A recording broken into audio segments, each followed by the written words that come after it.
This quick start guide is focused on using the Activity Explorer once you have selected an activity.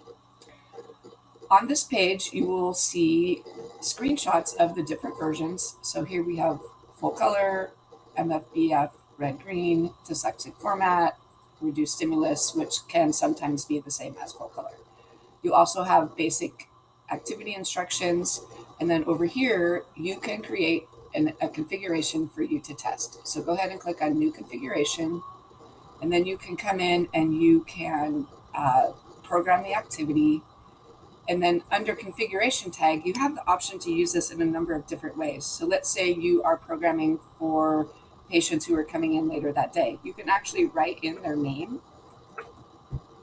and then you can write a note for patient if you'll be using this during therapy. So go ahead and click Save, and then click the eyeball to play the activity.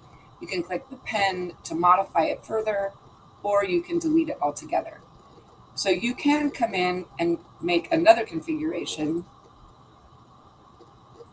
So go ahead and then up here you can make a different configuration tag. So let's just say another patient is coming in, and then save it.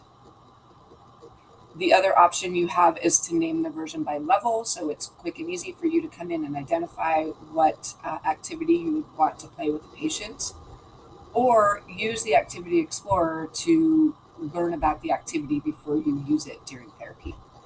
Thank you.